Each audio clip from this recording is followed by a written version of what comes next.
Let's be honest for a second, we've all been there.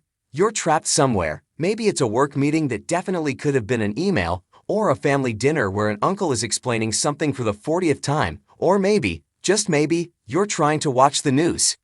You're trying to be an informed citizen, you're trying to care, but the person on screen is just droning. It's a relentless, monotonous wave of words that seems to wash over you without a single thing sticking. Your eyes glaze over. Your brain fogs up. You start thinking about what you're going to have for dinner, whether you remembered to take the bins out, or if you could possibly sneak a biscuit without anyone noticing. It's a universal feeling, that slow-motion psychological surrender. Now, imagine that's your job.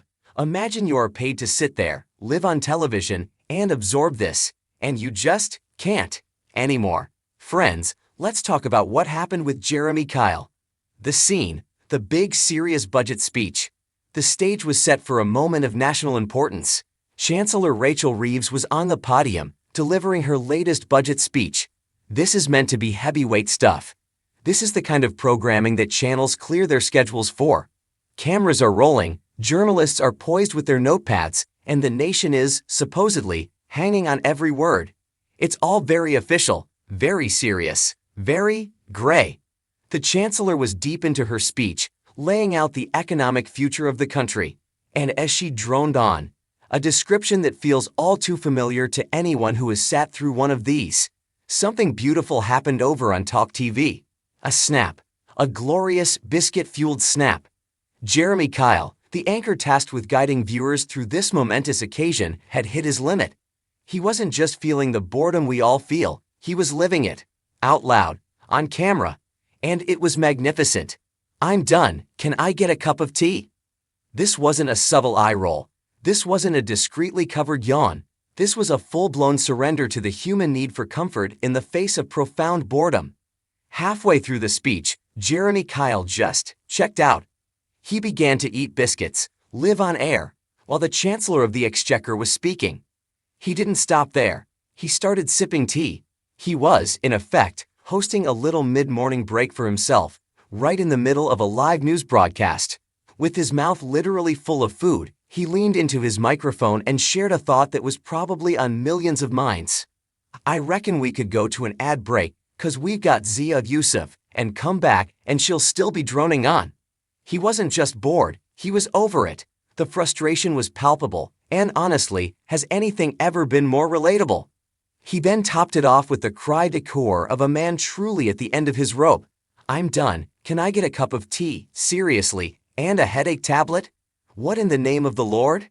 A headache tablet. It's the perfect detail. It wasn't just boring him, it was actively hurting him. This wasn't political analysis, this was a medical emergency.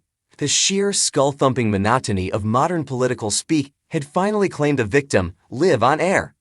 The song that says it all, oh, but it didn't stop there. When the biscuits and tea weren't enough to numb the pain, Jeremy did what any of us would do. He interrupted the Chancellor's speech to sing a little song. As Reeves continued, Kyle just broke into a little tune, sing-songing the one message he was actually hearing through the static. Soon I'm going to tax you. In 6 simple words, he had just done the job of 1,000 political commentators. He'd cut through the jargon, the spin, and the carefully crafted phrases and translated the entire speech into what it feels like for the person at home. It was a moment of pure, unfiltered honesty, and in that moment, he wasn't a TV anchor. He was every single person who has ever looked at a politician on TV and just thought, just get to the bit that affects me, please.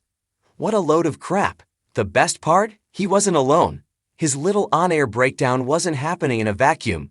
It was a perfect reflection of what his viewers were apparently feeling too. He started reading out some of the comments from the audience, and let's just say, they did not hold back. One viewer summed up the mood with brutal efficiency. What a load of crap from Rachel Thieves. Just resign, you moron. Ouch. But that's the raw, unfiltered sentiment that rarely makes it past the producers. Kyle, however, was in a mood. He was riding a wave of frustration, and he was taking everyone with him.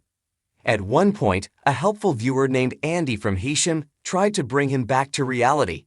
He reminded the host that he was, in fact, still on air. Jeremy's response. It was the perfect punchline. It was the sigh heard round the nation. I know, I'm just trying to get through it. What a legend.